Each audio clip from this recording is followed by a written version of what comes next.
Hey Halifax, Brenda K here with the Sweet Miss Frankie with the Halifax Home Selling Group. Thank you so much for tuning in. If you find value in my content, please hit subscribe. You get a new one in your inbox every week. So what I'm talking about is the 4 factors that actually affect what's going on in a big way, the real estate market, which we all know is wacky all over Canada right now. Demographics, that's the one, demographics. Who's buying? What age are they? What sets the demand for what needs to be built? So for instance, the baby boomers. So boomers. So the baby boomers, you're talking 1949 to 1964. Where are they? They actually are the largest demographic in the world at the same time that has been driving the real estate to the point that I've been in it 30 years. Not selling as an agent, but buying. So for instance, that large pocket in the 90s, when we were in our 30s, what was the demand? It was houses in the suburbs. We're all in our careers, we're having kids, we're playing hockey. That's that large group of demographics. What was happening in the 90s? A lot of subdivisions going in. Now that same group of people, we're all in our 60s.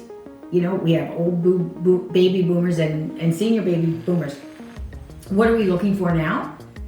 We're looking for apartments. We're looking to sell the home that we spent the last 30, 40 years in and get into an apartment. What is the boom right now going on in Halifax? We all know. It's the apartments.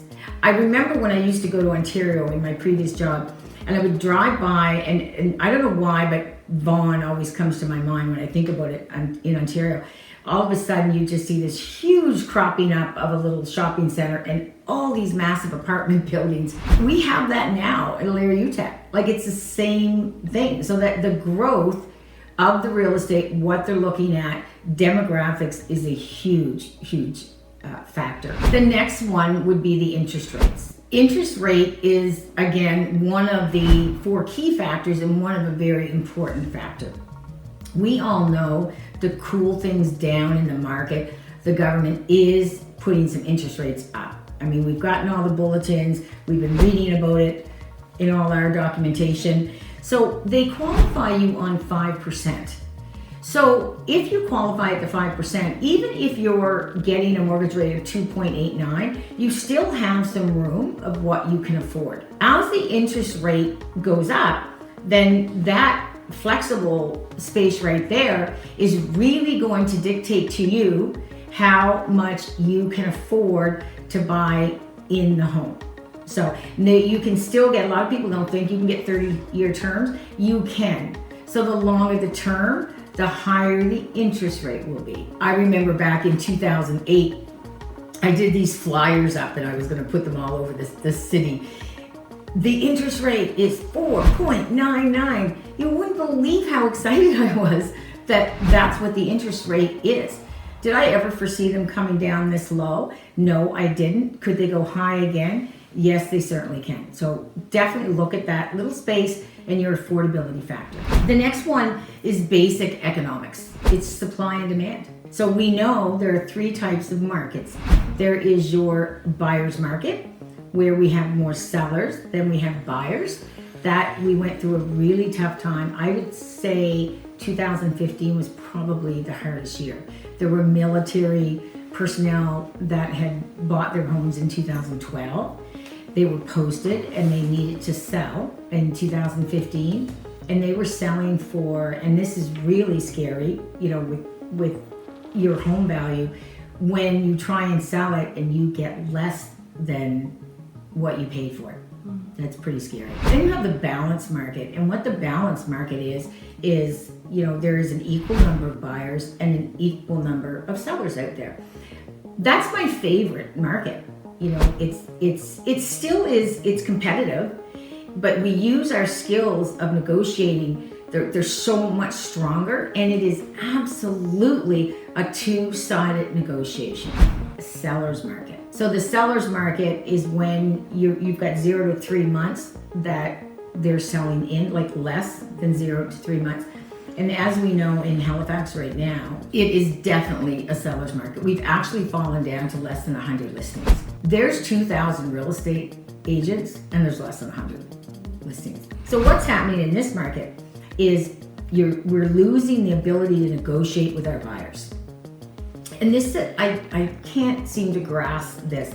You know, the sellers out there, and I mean, Bray, you've seen this over and over again, they're getting like $60,000, $70,000, $80,000 more for their house. They find something on inspection, and maybe it's a $3,000 fix, or maybe it's a credit. Hello?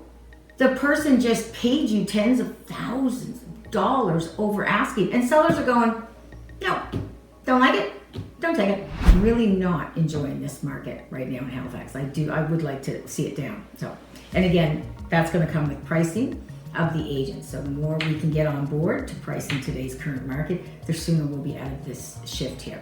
You want the really big one right now? We've been talking about it steady, since it came out. Government policies. How do government policies affect the real estate? They affect it in a big, big way.